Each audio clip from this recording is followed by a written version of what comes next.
Hey girls, I have a great topic for you guys today. One that I see come up a lot, and it's a little different from a little bit of a departure from our normal topics around nutrition and training, because this one is all about motivation, and particularly how to hack your motivation to get great results after 40. So this is for you if you're someone who feels like you struggle with motivation. It's coming and going, it's never there when you need it, and what to do, or what to do if you feel like you know what to do but you're just not doing it. This is something that I hear a lot too, and it's really frustrating, right? If you think, I know exactly what I need to do, but I just can't find the motivation, or I'm just not doing it, and you don't know why. So in this video, I'm going to reveal why you might struggle with motivation, even if you really want to change, and the 4 biggest game changers for both myself and my clients when it comes to motivation. Things that really have a huge impact in terms of whether you get results or not, whether you can keep those results or not. So obviously this topic is not exclusive to women over 40, but the reason I wanted to bring it to you is because this is really a time in our lives when I see a lot of women whose energy and bandwidth is really stretched, probably more so than you've ever felt in any other time of your life. You've got this competing obligations, lots of stress, you've got family and work and all these sorts of things going on in your life. So you feel like you're quite depleted and quite stretched in terms of bandwidth. And simultaneously, your body might be changing in ways that, makes you feel helpless or despondent. And no matter what you do or how much effort you put in, you feel like nothing works. So if you're watching this live, I'd love you to just let me know you're on here. Give me a wave, give me a hello. Hey, Meg. If anyone has questions as I go along, please feel free to post them in the comments. Same thing if you're watching the replay. Just comment replay so that I know that you've watched it. And again, if you have questions, comment in the post there and I'll come back in and answer them. Going back to this time of our lives, this is really, a time in our life where, given that we've got this stretched bandwidth and we might have kind of things that we really desperately want to change about our health or our bodies, and it's really the time when we most need our kind of drive and motivation to be on point and in order to make those changes, to shift the weight or to be healthier. But a lot of us are tired, and that can feel like a lack of motivation. And, I think it's a really good time to define, first of all, what motivation is, because I think often motivation and sort of fatigue, lack of energy are sort of used interchangeably. But really motivation is just the desire or willingness to do something. So let's use a really simple example like weight loss. So if you want to lose weight, you've got the desire or willingness to do it. Pretty simple, right? So therefore you are motivated. But that doesn't mean you're necessarily putting in place the actions that would suggest you want to achieve that goal. So this is what we're going to talk about today. And it might be because you're making one of these 4 crucial mistakes that I'm going to go through here. And as I said earlier, addressing these 4 things have been absolute game changers for myself in my life and achieving goals and my clients. So hopefully that'll be helpful for you too. Now, this is, an in-depth sort of topic, and you may want to take notes, but if you want to just sit back and listen to this, I am going to put together a cheat sheet for this with kind of all of these listed out so you can come back to it and refer to it. So if you'd like me to send you the cheat sheet, just comment cheat sheet in the comments here of this video, and I'll make sure I send that out to you. So let's start with mistake number 1. Ignoring your energy vampires. So as I mentioned at the start here, the bandwidth to do things at this age is really stretched. So, can you achieve your goals if you're really running on low energy and a low battery? Sure, of course you can. I mean, I've had clients who've done that. I've done that myself sometimes. But it's going to be far harder and take a lot more willpower and discipline than if you just had more energy. It'd be a bit like, kind of equate it to, if you're running a marathon. If you're running a marathon in soft sand, sure, you can do it. It's doable. People do it. But it's going to take a lot more energy and effort than if you were to run on solid ground, which takes a lot less effort. So, what would you rather, be able to achieve a goal with less effort, or have it be like a real struggle to stay on track and to stay motivated and to have that willpower to keep going? So ask yourself this question: what or who are your energy vampires at the moment? Some things to think about, like, are you, a really obvious one, are you getting enough sleep? Are you going to bed too late at night? Are you spending too much time scrolling your phone or watching your favorite shows on, Netflix or whatever, instead of going to bed and getting enough sleep? And every morning you're waking up tired, you're hitting snooze on your alarm, you're not getting up and going for a walk or going in training because you're tired. So sleep is a massive energy vampire. And I know that obviously during peri and menopause, it can be problematic for a lot of women, but there are definitely things we can put in place to make it a better time for you. And I've done videos on sleep before, so if you really want to focus in on that, just look for that video on sleep and address that first. Another example of an energy vampire is drinking and social occasions. Alcohol is a real sucker of energy, and I think we can all probably agree and relate to that. So it doesn't mean you have to quit alcohol altogether, not necessarily, but doesn't mean you potentially need to limit it a bit more than you are. If that is causing you fatigue and causing you issues in terms of achieving your goals, then might be something to think about. Negative people, these are energy vampires are all around us. Are there people in your life that are sucking the life out of you that you can limit your time with, or distance yourself from, in order to have more energy to focus on the things that you want to and need to achieve? This is a time in our life when we can be a bit selfish, where we need to be a bit selfish, and sometimes we need to say goodbye to things and people that aren't serving us anymore. And another one in the same sort of vein is always saying yes to other people and things, doing things for other people at the expense of your own needs and wants. And there's a fine line between being a great friend and being just a people pleaser or a doormat, that people know that they can ask you to do something and you'll do it all the time, and for this, in doing so, that you're forsaking your own energy and your own goals. Do you need to start saying no to a little bit more?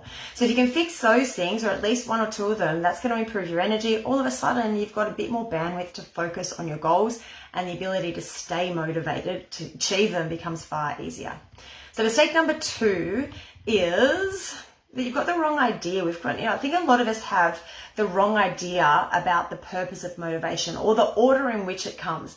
Most people think that our pursuit of a goal needs to start with motivation. Like, have you ever said or ever heard someone say, just waiting to feel motivated before I start to work towards this goal, right? So that we feel like we need to feel motivated to start, and once we're motivated, that'll lead to action, that'll lead to results. But, we're coming up to the end of the year now. So January 1's just around the corner. How many of you, let me know, how many of you ever set a goal on the 1st of January? Maybe it's, I want to lose 10 kilos this year. I'm feeling super motivated. I'm going to do all these things. I'm going to get up. I'm going to walk every day. I'm going to train. I'm going to eat really healthily. And then, by February 1, that motivation has gone. It's faded, you're back to square one. So we often use motivation, or think that motivation needs to come first in order to achieve a goal.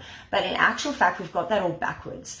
If you want to be successful, we really need to flip that around. We want to start with action. Whether or not you feel motivated or not, you start with action. It can be a really small action. It doesn't need to be something huge. Start with action. Actions lead to results. If we're consistent with them over time, results lead to you feeling motivated, because you go, oh my God, this is working. I'm starting to achieve this goal. I'm going to keep going. So it's action, results, motivation, in that order, not the reverse. Mistake number 3, and it's in a similar vein, but relying on how you feel to dictate your actions.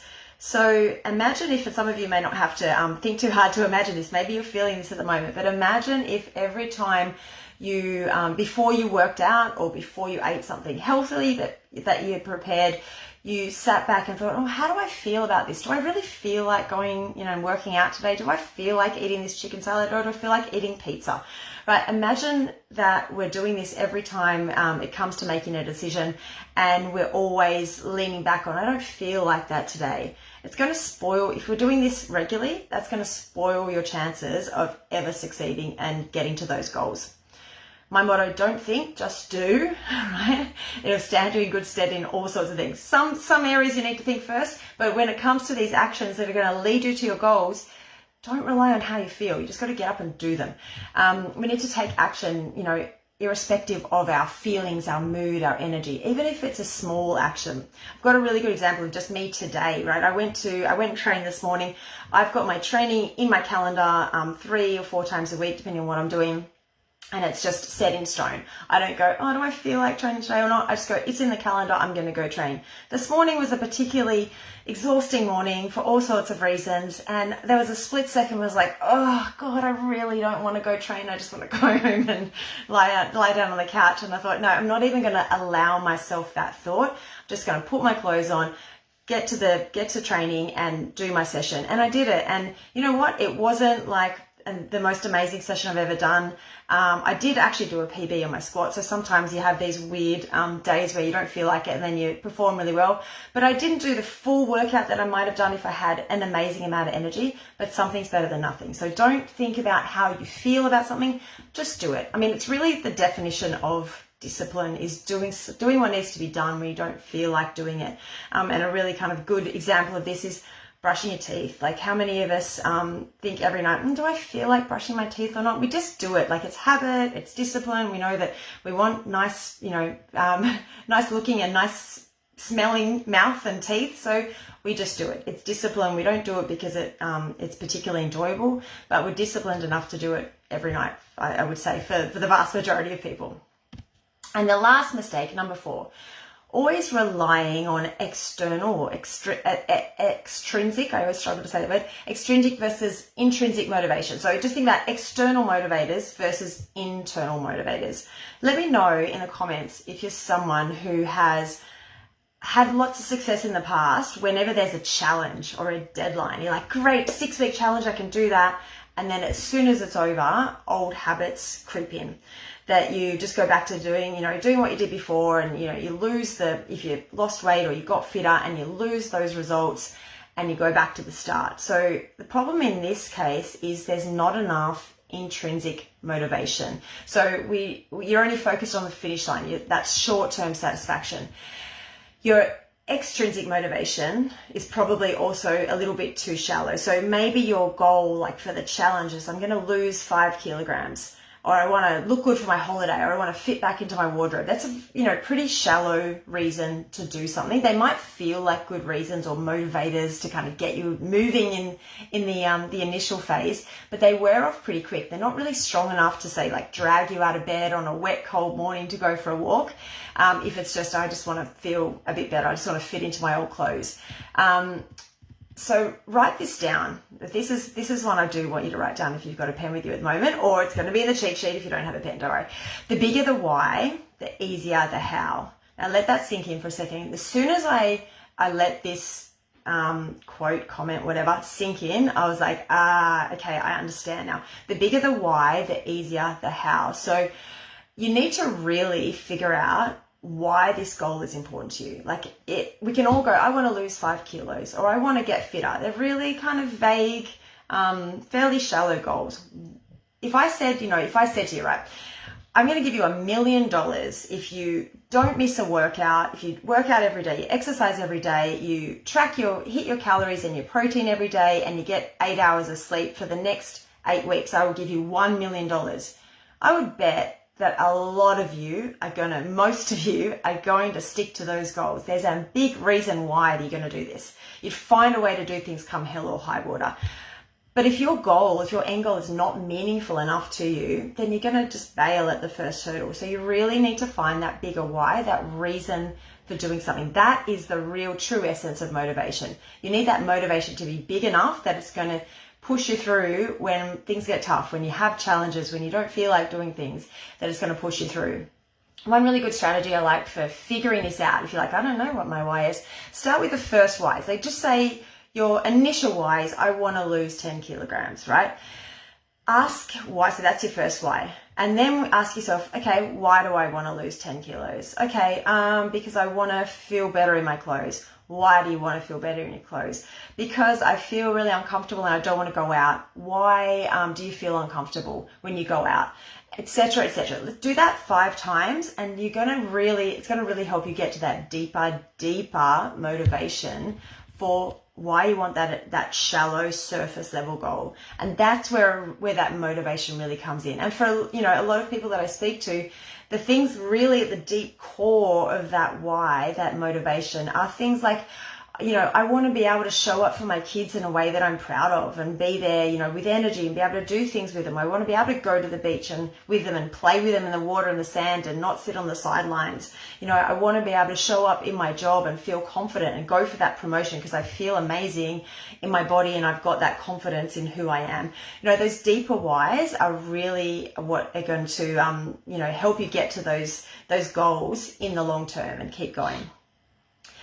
That brings our video to a conclusion, everyone. But I would love you to let me know what was the most helpful for you. What are you going to try? What strategies do you feel like could be helpful in terms of hacking your own motivation and getting to your amazing goals? So I'd love you to let me know in the comments. Any other questions, please leave them in the comments as well, and I will see you guys soon.